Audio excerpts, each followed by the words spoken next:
It was deeply unsettling to realize the end of all humanity was sleeping in a tiny, harmless little egg. As the dogs traveled further into the Varrock's Mall's nest, a thriving ecosystem of fear and nightmares, they had uncovered a secret that shook them to the core. The monster was producing offspring, laying dozens of eggs in the dark corners of its hive. One creature alone was able to cause enough damage that military intervention was required. Several of them at once would mean the catastrophe of the human race. Scanning his eyes along the fleshy capsules, Rocky emitted a low whine. "I've counted at least 50. Zuma gazed into an egg, peering through its glossy, soft exterior. "So that doesn't mean the creature's a female?" "I guess," Liberty said, uncertainty clouding her voice as she stood before the horrifying scene. It's not supposed to be." She shook her head in panic, trying to process the situation. "It can't lay eggs. It was deliberately engineered not to." "Engineered?" Rocky looked up, tilting his head. "Genetically," she explained. "One of the first things they did, they didn't want this." She pointed at the paw of the egg. "They knew it would multiply and would be a disaster. There's a lot of science stuff involved, so the short explanation is, it can't lay eggs." "But they're right here." Chase came to her side, staring into her avoiding gaze. "What else do you call this?"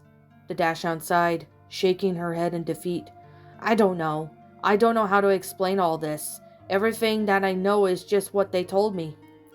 The group was stewing in discomfort. Liberty was visibly beginning to break down. The shepherd beside her tried to calm her down, usually a gesture of comfort, but there was a distinct lack of care in his move.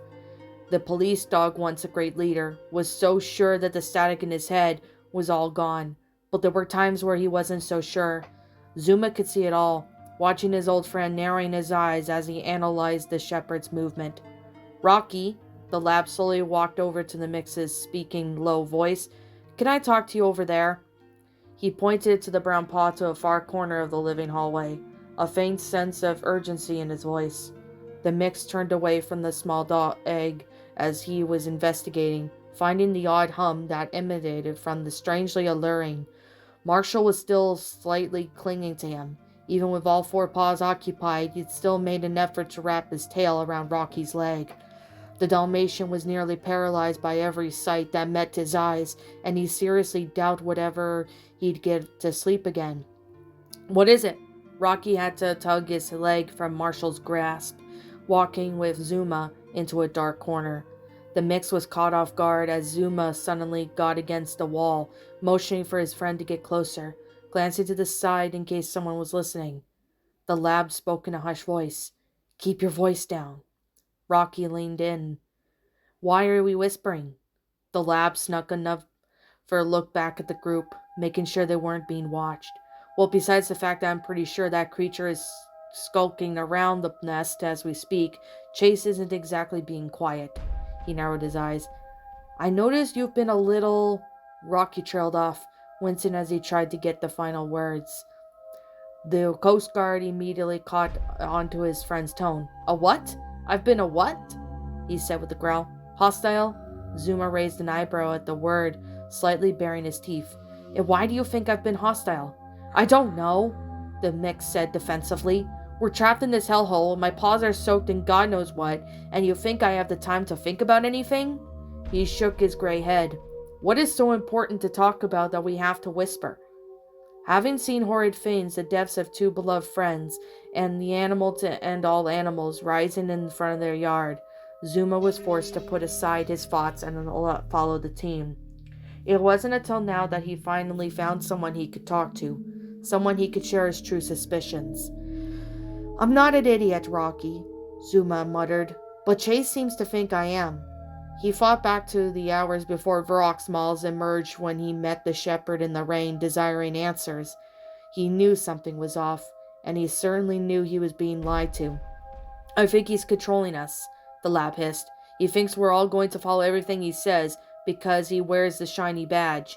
Zuma, What are you saying? I'm saying is Chase is lying about Sky, the lab insisted. He had to have been. I've been watching him, Rocky. I've been reading his movements, his eyes. I've been seeing it all. He took a deep breath, lowering his tone to not come off as insane. He knew she was infected, but she wasn't, and he lied to all of us and tried to pretend she was. His attention now piqued. Rocky leaned in a little further. What makes you think of that? He asked, bewildered at the information being thrown at him. He's been doing nothing but trying to help us. Of course he is, the lab insisted. That asshole is a pathologic liar. He lies perfectly, building a realistic scenario that we can buy into, and eventually he starts believing in his own words. Liberty said the creature doesn't jump bodies, and if it did, it would have left a haluva mess behind. If it was Sky, Varrock's Miles would have either emerged in the lookout at that moment or killed Chase when he was alone with the body. Zuma, do you... The mix looked at the mushy floor. Do you honestly think Chase would murder her? I don't think it's supposed to be murder, he confessed, looking to the side with a hint of sympathy for his police friend. But our best bet is he lives on blind Chase, and then lied when he guessed wrong. Flexing his paws, Zuma felt malice overcame him. I can't stand idly by, knowing that he may have done this, and won't admit it. I swear I secretly hope that he could have died in those vents. What? Rocky exclaimed. His voice began to rise. Why would you want that? He's becoming a dangerous to us, Rocky. Remember how he nearly pulled the gun on me just because I learned to talk normally? What else do you think he's going to convince himself into going under the disguise of being the right thing?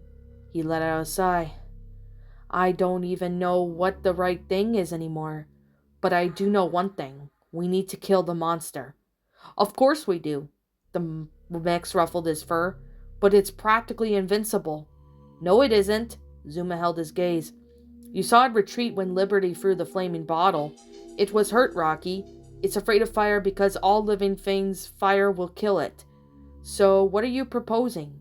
I've been spotting the gasoline containers all over the basement. Zuma put a paw to his chin, remembering the metal containers he had found in the corners of the rooms. My guess is they are meant for our vehicles and just were never recovered from down here. If we could flood those around the basement, turn this whole place into a flaming inferno, it'll kill the Varrock's Miles and destroy its eggs. But that'll destroy the lookout, wouldn't it? Rocky whined. Of course it will, he growled, biting back a retort. But would you rather have this tower over our lives? Lowering his head, Rocky wanted to argue, but he knew he couldn't. The lookout was a prized piece that made them who they are, a landmark that could see and recognize as the home base for the Paw Patrol. To destroy it, it would shatter a part of every soul, but it was arguable that the depths of rubble and sky had already been done so. All right, the mix sighed and nodded, but are we being secretive about this? If Chase finds out, he'll try and stop us. Zuma narrowed his eyes, briefly gazing back at the shepherd, who was still gripping with Liberty. Who knows? The very thought of one of us catching on free will seems to agitate him. He likes being the one in control, and the idea of destroying the lookout could make him kill us too. He turned back to his friend.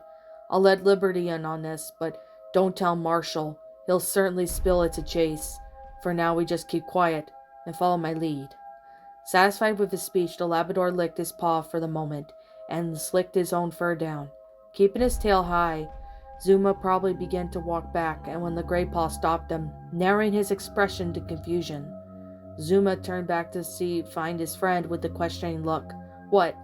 Zuma, Rocky said, hesitating as he tried to find the words. His vision trailed along the floor for a moment, discomfort staining his face. Please, he looked up at the lab, sorrow in his brown eyes. Please don't do anything rash. The Labrador gave him an odd look. Rash? What are you talking about? I'm trying to save us all here. I know you've made it clear. Rocky still kept his paw on Zuma's chest, blocking him from moving. But just please... A wince shot across his face, fighting to keep his tongue spit to the words. Look, we lost Sky and we lost Rubble. Painful emotions filled his eyes. His ears lowered. I don't want to lose you too. You won't, Zuma said awkwardly. Come on, let's go. He placed his paw on Rocky and pushed it off his chest. The lab sharply turned back and walked to the group, as Rocky followed behind with a concerned expression. As the two dogs returned to the group, they came across Chase carrying an egg on its back, an action that caused Marshall to immediately back up 6 feet away from him. They had already continued walking through the disgusting hallway. The horrific sightseeings finished. Zuma had already luring the shepherd, although he hated the thought of being hostile to him. At heart, it pained Zuma to gratefully go behind Chase's back, but he wasn't sure if he knew the shepherd anymore.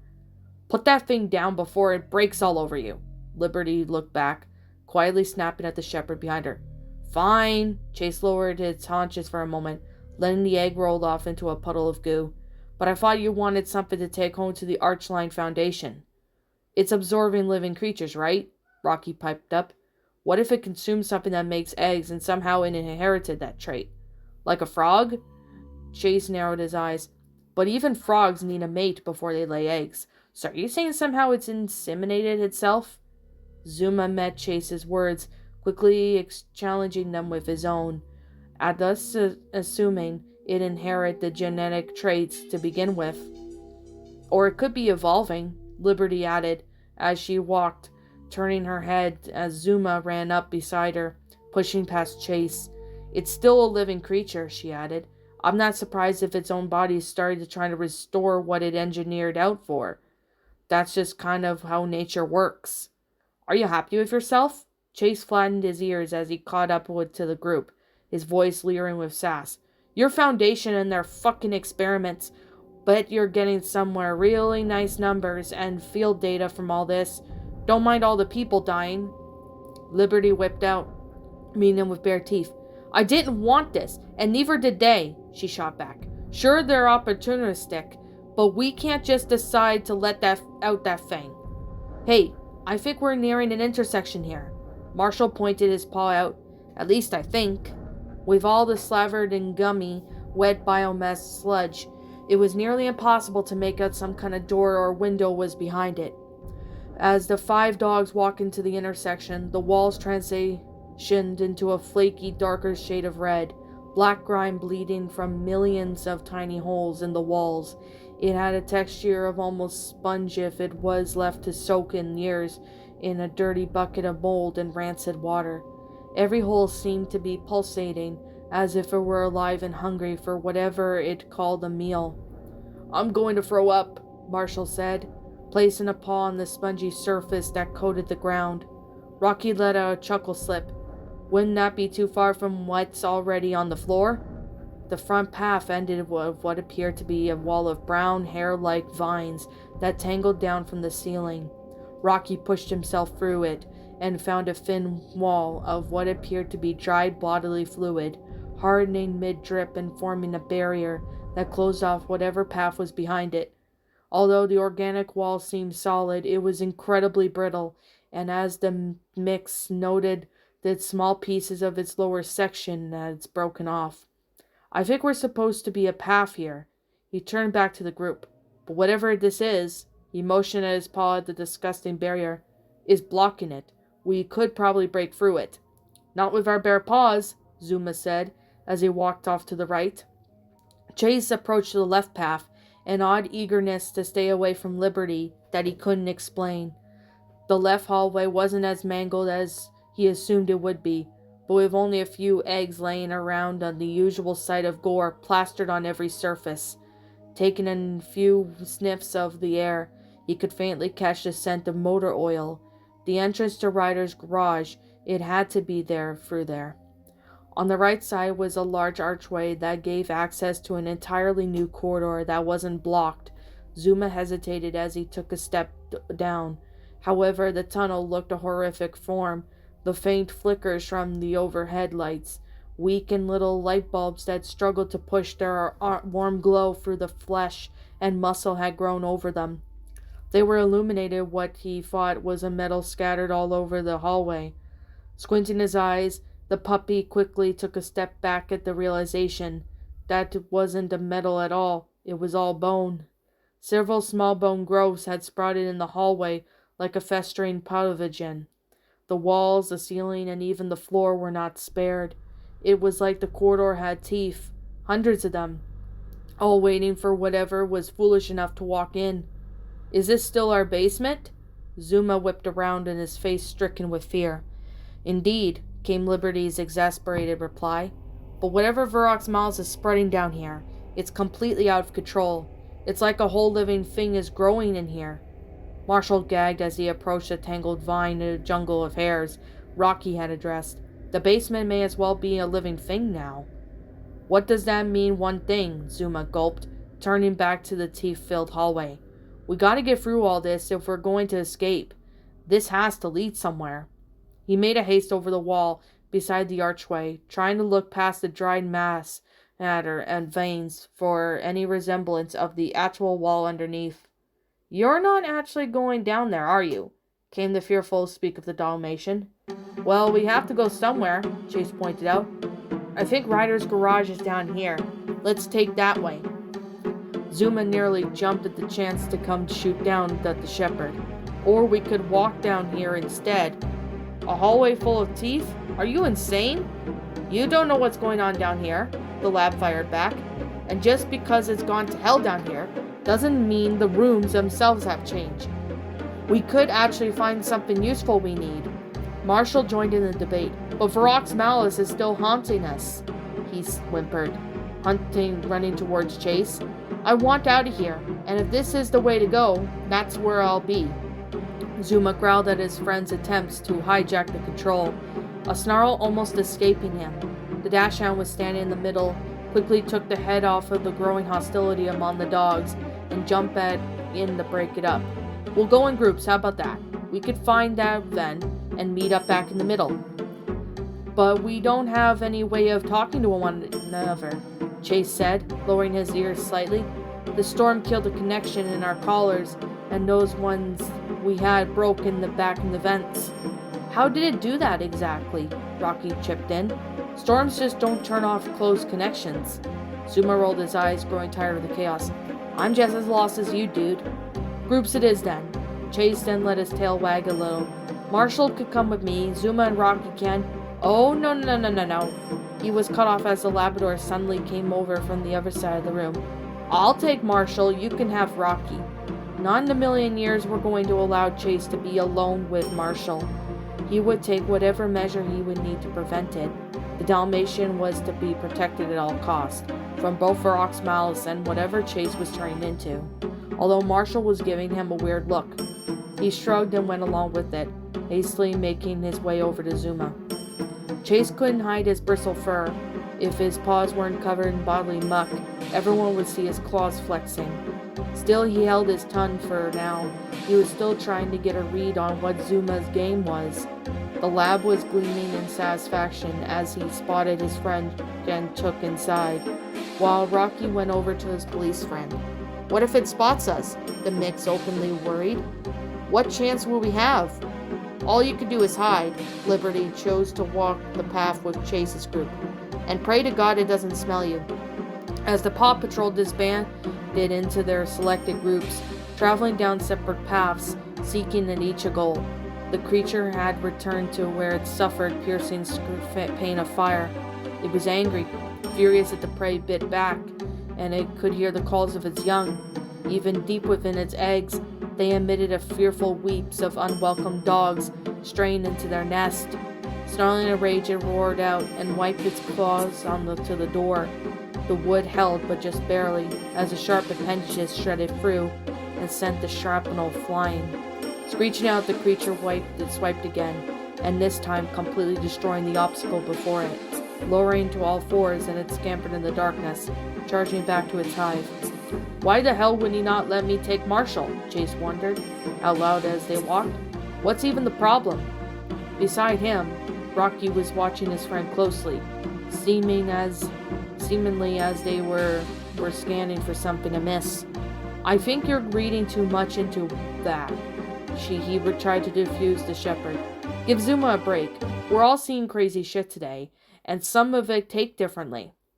The officer rolled his eyes. Well, I'm the leader here, and he can't. A loud thunk of pounding metal sheet echoed throughout the ceiling, causing all three dogs to stop at once. The sound of claws dragging across the interior of a vent tore into their ears. Oh God! Liberty paled, backing up as her voice went low. Frantically, she looked around for something to wedge under or behind, but to her silent dismay, she saw nothing but biomass that plagued the corridors. Rocky flattened himself against a wall. Where do we hide? Static churned in Chase's mind, an odd reoccurring effect he was beginning to notice. The presence of the monster brought confusion and anxiety directly into the minds of those before it, forcing the shepherd to shake his head at the noise before it fainted. Thinking quickly, Chase grabbed Liberty, resulting in a surprised yelp coming from the dachshund, and nearly tossed her over to Rocky. With both dogs against the wall, the shepherd jumped up and lashed his teeth onto the veins that glided along the fleshy gore, already flooding his mouth with a rotten, murky taste. As he yanked the veins down, the entire proportion of biomass quickly collapsed, splatting on top of the mix and dachshund, completely obscuring them from view. Resisting the urge to go reach from the foul smell mess in his mouth, Chase searched quickly for anywhere that he could hide. A thump could be heard from above, as the gore had lightly grown over the vent entrance and barred Varrock's malice from entering undeterred. The creature slithered out of its tentacles and stabbed them through the fleshy blockade. The shepherd flinched as he darted his gaze upwards, witnessing the tentacles dance throughout and grip the small hole it created.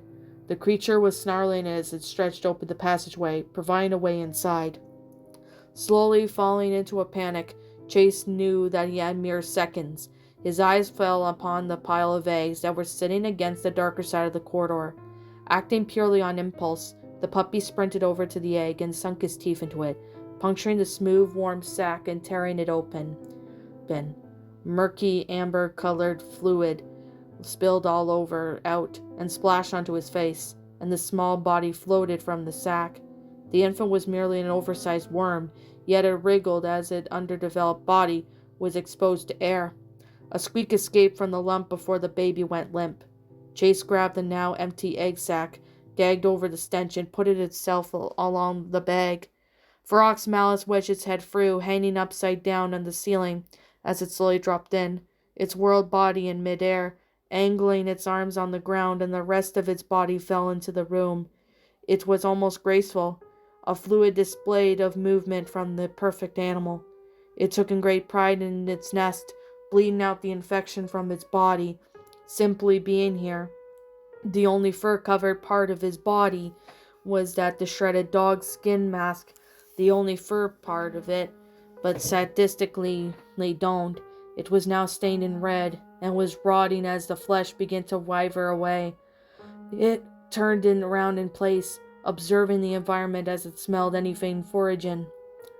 Underneath its egg sac, Jace shivered in place. The hot emblem fluid was dripping down from the inside, clouding his nose and forcing him to twitch his ears to keep anything from leaking down on them.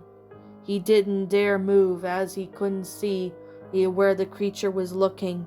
A single twitch of the muscle could alert it, and the sinking odd feeling told the shepherd that it wouldn't be happy about one of its babies being prematurely killed. His heart nearly dropped when Varrock's malice leaned down and nosed its egg, tapping its mangled muscle into the side. He didn't know if it had been force-born infant, but judging by the snapping roar of Varrock's malice lashed at the egg, it probably knew it had a general idea. Rocky had to keep his paw over his muzzle to keep himself from screaming. Despite being buried in all the blood, gore, and a small slit gave him a window to peek through. He witnessed Varrock's malice investigate each egg, passing over Chase's disguise. The smell of the broken egg in the room itself was possibly smothering their own scents, leaving the creature unable to sniff them out. Rocky watched it lean up against, gazing off in the distance for a moment, when it turned and walked away from the eggs. He thought the coast was clear when it suddenly stopped moving, standing aimlessly at the middle of the hallway. It suddenly lowered its haunches, squatting its rear down, and a hiss filled the air. Flicking its bony tail out of the way, its lower organs began to arrange themselves, folding and contorting into over others. A long red tube extended out from below the base of the tail, reaching out on the ground. The creature quivered for a moment, and then an egg was squeezed out, rolling along on the floor for a millisecond before coming to a stop. Standing up straight again, Varrock's mouth stumbled as if it was in mild pain, then retracted the tube and reset its organs to their usual position. Flattening its ears and screeching into the darkness, declaration of its young, the creature charged off at its terrifying speed, hunting down the dogs as it sought to tear apart. Rocky and Liberty pulled themselves free from the pile that they were hiding under. Both of them were now sporting a blood-stained fur. It would never wash out, and Rocky's gray coat was in danger of being permanently stained. Liberty tried to shake herself off as Rocky went to peel Chase from its egg prison. "You okay?" Zuma looked at the Dalmatian, his eyes filled with worry. The dogs were traveling down the map with terror, literally in a corridor lined with ingrown teeth. How in the world would they be able to grow was anyone's guess. Varrock's malice was his own twisted biology was leaching into the lookout, transforming it into an entirely new living being. The biomass would consume the entire tower if something wasn't done soon. "No, far from it," Marshall sighed, climbing over a bloody tooth. I hate this. I hate all of this." "I don't blame you. I'll take Foggy Bottom. I'll take Mayor Humdinger. I'll take anything over this." The Dalmatian shook his head. "I'll face every fear in the phobia lexicon over being in a place like this." He quivered, glancing at the perverted dental artwork that was surrounded them in the dark. "So why didn't you let me go with Chase?" Hesitantly, briefly, the Labrador wondered whether or not he should let Marshall in on the plan to turn the basement into an incinerator. It would be irrational not to, but it could lead to the other half of the secret. Zuma wasn't fully aware if Chase was a lost cause or not. A part of him prayed that he wasn't, and a part of them was all ready to throw the cop into the flames if it were meant saving everyone else.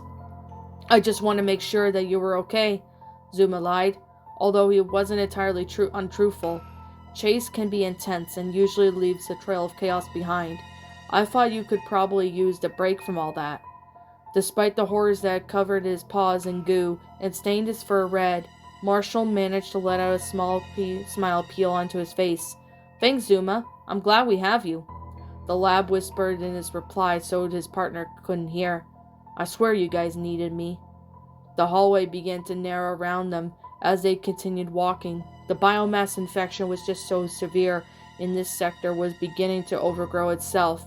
Just walking down it became a tight squeeze, as the undefinable fluid, fleshly pink matter, and loose hair sticking out glided over their backs. Marshall swore he had saw a long bulbous slit in the wall that could have been a closed eye. Neither of them stuck around long enough to see if it actually was. After a few minutes, faint low gurgling noise vibrated through the area. Zuma assumed that it was just the air conditioning, struggling to work around the infection that clogged the vents, but Marshall's mind was only further convinced that the ground they walked on was alive. Eventually they came to the end of the hallway, but it was only an end as far as they could tell, as they couldn't find anything that symbolized a continuing path. "A dead end," Marshall whispered, as they approach a large cluster of boils and flesh. Chase was right. Zuma wasn't so sure. The Labrador took a few steps closer and sniffed the amalgamation of gore. It couldn't be the end. A reasonable person didn't build a whole hallway that led to nothing. There had to be something behind it. "Don't be so quick to assume that Chase is always in the right," he quipped, trying to get the point across Marshall. "He tends to overlook things." Reaching his paws in, he wedged in a passageway and pushed his head right through. It was severely uncomfortable to end, and he feared his own ribs would be crushed as the biomass pressed onto him on all sides. His movement speed was forced to decrease, pushing further and farther into the dark, tougher mass. He was relentless. and finally reached his paw out and touched aside the flesh and veins as far as he could see ahead of him. Light flooded over his face, bleeding in and tiny exit opening as he was just barely able to reach. "Hey, Marshall," he called out from behind him. "Still here." The Dalmatian kept his distance. "Are you okay in there? It's kinda closing in around you. You're gonna hate this, but you gotta follow me here." "What?" "There's a room behind here," Zuma struggled to say, physically unable to turn the body around. "Just trust me. Keep pushing forward, and don't stop moving." I...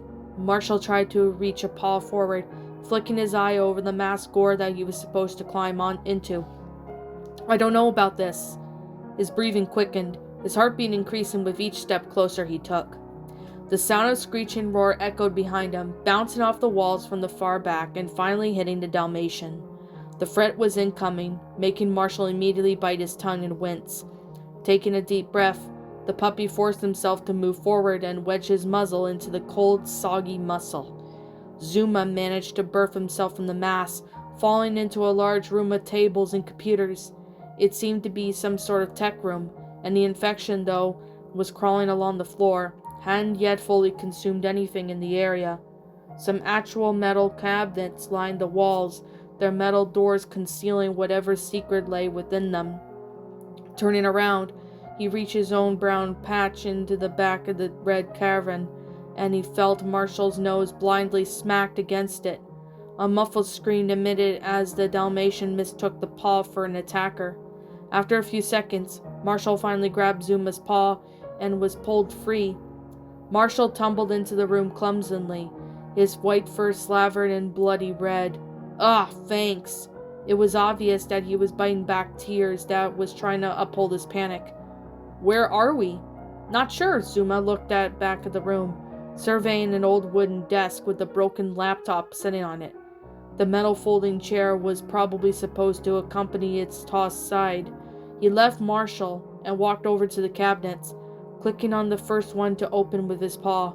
There was nothing noteworthy inside, save for some loose papers and pens missing their caps. Unsatisfied, the lab went to the second and was surprised he found a box full of pup tags. "What the?" He picked one up and held it up. The small tag didn't have any logo glued yet. It was merely a gray badge with small, dangling loop to be attached to a collar. There had to have been at least a dozen in the box, and Zuma realized this was probably where they made and programmed. Shrugging to himself as he tossed the tag back in the box and shut the door. "Find anything?" Marshall asked, trying to jump desks. "Not yet." The lab walked into the third door and opened it. Inside the cabinet was a small rectangular device. It looked like a walkie-talkie, but 7 antennas were reaching out from the top and no sign of a microphone or speaker. He narrowed his eyes, trying to figure out what the technology was. He turned around in his paws, turning it to the side. Zuma spotted a small metal switch with a blinking green light. Curious, the lab slowly moved his paw onto the switch, and after a few seconds of thinking, flicked onto the side. The light green turned off. Suddenly, the low beeping noise could be heard coming from his collar. Zuma blinked in confusion as he dropped the device and moved a paw to his neck, trying to feel the metal tag for anything wrong. The beeping lasted only 2 seconds, then it went quiet. "What the hell was that?" he asked, tapping the collar. "What was what?" Rocky's voice suddenly came through. "I don't know," Zuma frowned. "My collar just made a noise and..." The lab stopped in his tracks, freezing on the spot. Marshall had also stopped in surprise, whipping around as he heard the conversation. The Coast Guard had to stifle his breathing for a few moments as he physically shook and spoke again. "Rocky, our collars are working again." "They are?" Chase spoke into his radio. "What the fuck? What happened? We could talk to each other again." Marshall jumped in joy, elated that the communication was restored. "But how?" Rocky continued. "Our collars were beeping for a second and then they just turned on?" Struggling to understand what had happened, Zuma turned back for the odd device and dropped onto the floor. He leaned down and sniffed it for a moment, and a sinking feeling hit him that he realized the object's significance. Marshall was wagging his now red tail. "How are you guys doing over there?" Just peachy, thanks for asking, Chase hissed into the mic, sarcasm bleeding just from the voice. What about you? The lab stood up straight. Hundreds of thoughts was running through his head. He knew that the device was, and revealing it only causing more questions than answers, casting them further into the dark rabbit hole than he had preferred it to be. We were jammed, he said, shaking out of his head. I found this thing, hidden in the tech room. I shut it off and suddenly we can magically talk again. Liberty's voice was heard from Rocky's line. Maybe the storm stopped? No, Liberty, the lab growled. We were jammed on purpose. Someone planted this thing here to lure and cut off our communications. Who in the hell would do that? The police officer snarling said. Who would even have the chance to do that? No idea, Zuma said, exhaling in annoyance. If it wasn't for any of us, that's for sure. Still rumbling away in delusions, Chase grumbled in his radio. If someone had snuck down here, I would have caught them. Well, didn't you fucking catch Liberty, did you, Chase? The lab bit back. And she was here for a significant amount of time before she was locked in the basement. Okay, Rocky said. I think Liberty has some questions to answer then. He hissed at those last words, possibly from turning his glaring gaze onto the dachshund. Chase went quiet, resisting the urge to shoot back an insult. What if it wasn't her? Marshall came over to his friend. What if it was the ACG? That wouldn't make any sense, given on how much they are already trying to help us, according to Chase. The lab bit yet another jab at the Shepherd's act of keeping his alignment with the military party with them. Well, besides Liberty, who else would have planted it? Rocky came through again. Zuma narrowed his eyes, looking onto the floor as he tried to think of a culprit. One name had already been on his mind, but he was fighting himself to keep it down. It hurt him to think about it, stabbed into his heart even. Found him one of the most worst betrayals he could imagine. Signing defeat, he listened to his friends argue for a moment, before simply uttering the name, Ryder. What's up, my pretties? It's the Lion Queen here. I want to appreciate you all for tuning into this video, and I do appreciate you guys supporting my video by giving this video likes and stuff. If you really enjoyed this video, be sure to leave a like, comment and subscribe if you're new, ring the bell for notifications to when I upload so that way you guys will get updated for whenever I upload. If you want to follow me on Twitter or DeviantArt, feel free to leave a follow on those if you are interested in following me on those socials.